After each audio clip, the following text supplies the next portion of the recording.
हरे कृष्ण श्रील प्रभुपाद की जय। नमो विष्णुपादाय कृष्ण पृष्ठाय भूतले श्रीमते लोकनाथ स्वामी निति नामिने।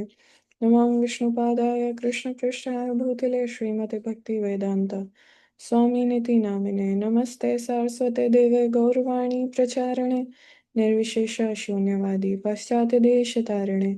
वाञ्छाकल्पतरुभ्यश्च कृपा सिन्धुभ्येव च पतितानां पावनेभ्यो वैष्णवेभ्यो नमो नमः। जय श्री कृष्ण चैतन्य प्रभु नित्यानंद श्री अद्वैत गदाधर श्रीवासादि गौर भक्त वृंदा। हरे कृष्ण कृष्ण कृष्ण हरे हरे, हरे राम राम राम हरे हरे। मूकं करोति वाचालं पङ्गुं लङ्घयते गिरिं यत्कृपातमहं वन्दे श्रीगुरून् दीनतारिणं परमानन्दमाधवं श्रीचैतन्य ईश्वरम्। तो आज हम चैप्टर 7 का भाग 10 पार्ट 10 डिस्कस करेंगे। दो समाजों का मिलन, यूनाइटिंग टू वर्ल्ड्स। तो प्रभुपाद बॉम्बे पहुंचते हैं 1 नवंबर को। नैरोबी से प्रभुपाद बॉम्बे पहुंचते हैं सुबह 1 बजे। और प्रभुपाद इतनी सुबह आ रहे हैं, तब भी बहुत सारे डिवोटीज थे, लाइफ मेंबर्स थे, डिसाइपल्स थे और कुछ टेनेंट्स जो आसपास रहते थे, उन्होंने प्रभुपाद को रिसीव किया सुबह 1 बजे। तो जो कुछ इंटीमेट डिसाइपल्स थे, कुछ जो इंटीमेट फॉलोअर्स थे प्रभुपाद के, वो प्रभुपाद के रूम तक गए प्रभुपाद के साथ। और प्रभुपाद ने बताया कि कैसे प्रभुपाद का एक्सीडेंट जो हुआ वो बहुत सीरियस था। और प्रभुपाद ने वो निशान भी दिखाया, स्कार अपने घुटनों पे।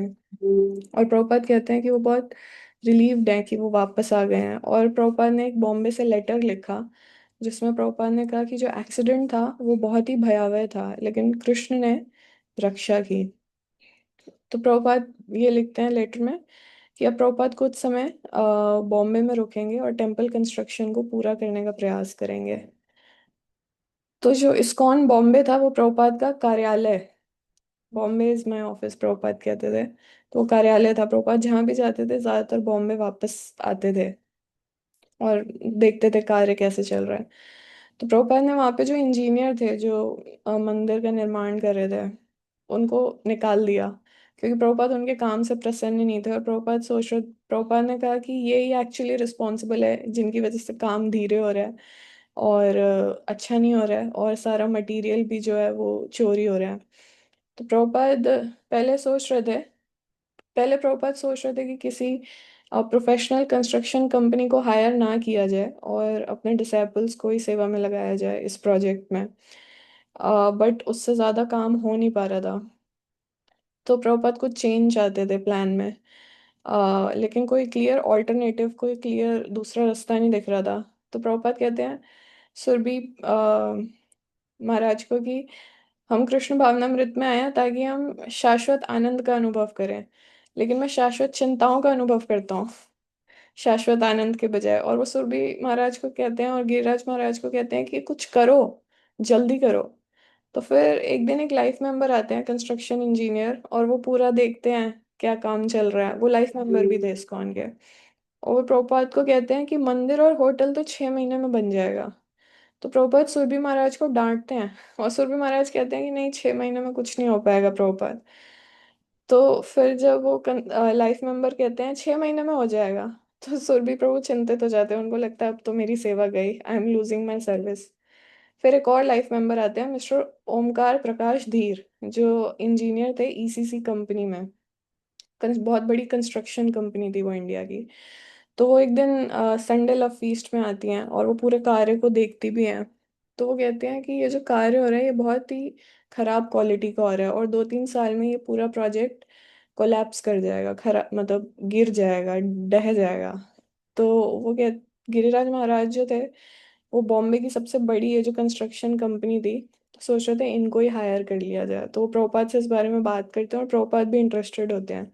तो पहले सुरभि महाराज खुश नहीं थे, उनको लग रहा था मेरी सेवा चली जाएगी। लेकिन जब उन्होंने मिस्टर धीर का प्रोजेक्ट सुना तो उनको भी ये प्रपोजल अच्छा लगा।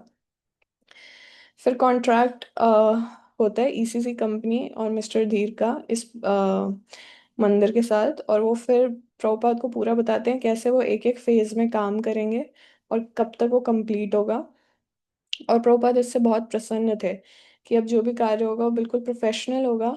हालांकि उसका कॉस्ट लक्ष्मी ज़्यादा होगी, लेकिन जल्दी भी होगा, प्रोफेशनली होगा, तो ये ज़्यादा इम्पोर्टेंट है बजाय कि लक्ष्मी ज़्यादा लग रही है इसके। तो प्रभुपाद नवंबर का जो महीना था, वो ज़्यादातर बॉम्बे में ही रुकते हैं और कंस्ट्रक्शन देखते हैं कि कैसे हो रही है, और वो पहले से उसकी गति भी तेज़ होती है। तो प्रभुपाद कहते हैं कि छोटी छोटी चीज़ों से पैसे बचाने की कोशिश मत करो। सुरभि महाराज को कहते हैं, प्रभुपाद कहते हैं मंदिर बहुत सुंदर होना चाहिए, अत्यंत सुंदर, ब्यूटीफुल जूल की तरह, ताकि पूरे भारत से लोग आए यहाँ पे दर्शन करने और यहाँ रुकने होटल में। तो जब यहाँ पे हम देखते हैं प्रभुपाद का मूड अलग है। वृंदावन में जब प्रभुपाद थे तो प्रभुपाद डांट रहे थे, क्यों इतना खर्चा कर रहे हो, सिंपल रखो। लेकिन बॉम्बे में प्रभुपाद कह रहे हैं और अच्छा करो, और बड़ा करो। तो प्रभुपाद चाहते थे बहुत टेम्पल ऑपुलेंट होना चाहिए, बॉम्बे में बहुत सुंदर होना चाहिए, पूरा मार्बल का होना चाहिए, फ्लोर पे भी मार्बल होना चाहिए। प्रभुपाद कहते हैं फ्लोर पे मार्बल क्यों नहीं है। जब सुरभि महाराज ने पैसे बचाने के लिए सस्ता स्टोन, सस्ता पत्थर लगा लिया था जमीन पे, तो प्रभुपाद उससे बिल्कुल भी खुश नहीं थे। प्रभुपाद ने कहा लक्ष्मी की चिंता मत करो। सुरभि महाराज कहते हैं नहीं बहुत महंगा हो जाएगा, तो प्रभुपाद कहते हैं लक्ष्मी की चिंता मत करो, मार्बल लगाओ पूरा। तो यहाँ बॉम्बे कंस्ट्रक्शन के लिए लक्ष्मी कहाँ से आ रही है, यहाँ पे बताते हैं कि अमेरिका में जो ग्रंथ वितरण हो रहा है वहां से लक्ष्मी आ रही है। तो यहाँ पे रामेश्वर प्रभु 18 नवंबर को प्रभुपाद को एक लेटर लिखते हैं, टेलीग्राम कर लिखते हैं, जिसमें वो कहते हैं कि 1 million copies back to Godhead की प्रिंट हो चुकी हैं, और डिवोटीज खुशी के मारे पागल हो गए हैं। उन्होंने प्रॉमिस किया कि वो 1 महीने में ये 1 मिलियन कॉपीज डिस्ट्रीब्यूट कर देंगे। और स्पेनिश गीता भी प्रिंटिंग प्रेस के पास जा चुकी है, और उसकी 100 मिलियन कॉपीज प्रिंट होके आ रही हैं। और ये आपकी हमारे ऑफरिंग है हमारी तरफ से आपके चरणों में, और ये सब आपकी कृपा से हो पा रहा है। प्रभुपाद बहुत प्रसन्न होते हैं, और यहाँ पे स्कॉन डेनवर के टेम्पल प्रेसिडेंट प्रभुपाद को आइडिया देते हैं कि हम एक ज्वेलरी बिजनेस कर लेते हैं, उससे ज्यादा लक्ष्मी आएगा मंदिर को। तो प्रभुपाद उससे बिल्कुल प्रसन्न नहीं होते। प्रभुपाद कहते हैं हम बिजनेस क्यों कर रहे हैं, इससे सारा वातावरण खराब हो जाएगा। प्रभुपाद कहते हैं हमें एक ही बिजनेस करना है, और वो है ग्रंथ वितरण, बस। हमें कर्मियों की तरह ऐसे बिजनेस नहीं करना है, इससे हमारा आध्यात्मिक जीवन नष्ट हो जाएगा। प्रभुपाद कहते हैं कि ये बिजनेस बिल्कुल भी एनकरेज नहीं करना हमको, एक ही बिजनेस है, और वो है संकीर्तन। ये सब बिजनेस अगर हम करेंगे और संकीर्तन नहीं करेंगे तो ये बिल्कुल भी अच्छा नहीं है। संकीर्तन सबसे अच्छा है। सिर्फ गृहस्था कुछ कोई और बिजनेस कर सकते हैं, वो भी इस कंडीशन पे कि वो 50% सेवा में देंगे, जो भी प्रॉफिट होगा। बट उसके सिवाय संकीर्तन ही बेस्ट बिजनेस है, प्रभुपाद कहते हैं। और प्रभुपाद कहते हैं बुक डिस्ट्रीब्यूशन सिर्फ बॉम्बे का मंदिर नहीं बना सकता, बुक डिस्ट्रीब्यूशन मायापुर का जो सबसे बड़ा मंदिर बन रहा है वो भी बना सकता है। प्रभुपाद कहते हैं बुक डिस्ट्रीब्यूशन सबसे अच्छा बिजनेस है, और ये सबसे अच्छी प्रीचिंग है। और यही प्रभुपाद का फॉर्मूला था, जैसे कि हम इस पूरे अध्याय में देख रहे हैं, नाम क्या है, यूनाइटिंग टू वर्ल्ड्स, दो समाजों का मिलन। तो प्रभुपाद कह रहे हैं अमेरिकन मनी और इंडियन स्पिरिचुअल कल्चर, ये दो समाजों का जब मिलन होगा, ये इन दो चीजों को जब हम साथ में ले आएंगे, तो पूरा सब कुछ अच्छा होगा, मिराक्युलस सब कुछ होगा। और रामेश्वर प्रभु को कहते हैं प्रभुपाद कि अब यूएस में संकीर्तन को और बढ़ावा दो, सिर्फ इसी सिद्धांत पे प्रभुपाद जोर देते हैं। प्रभुपाद कहते हैं अमेरिका के पास लक्ष्मी है, तो ये कॉपरेशन अच्छा है, एक अंधा व्यक्ति और एक लंगड़ा। तो एक जो अंधा है वो एक जो लंगड़ा है उसको अपने अ, ऊपर बिठा के ले जा सकता है, और जो लंगड़ा है जो चल नहीं सकता वो अंधे व्यक्ति का मार्गदर्शन कर सकता है। तो ये रिलेशनशिप बेस्ट है इंडिया और अमेरिका के बीच में। प्रभुपाद कहते हैं जब मैं नेक्स्ट टाइम इंदिरा गांधी से मिलूंगा तो मैं उनको इस फॉरेन एक्सचेंज के बारे में बताऊंगा जो हम कर रहे हैं, और तुम्हारी ये जो रिपोर्ट्स आ रही हैं बुक डिस्ट्रीब्यूशन की, ये बहुत अच्छी हैं। बीबीटी जो तुम्हें अमाउंट भेज रहा है ये भी बहुत अच्छा है।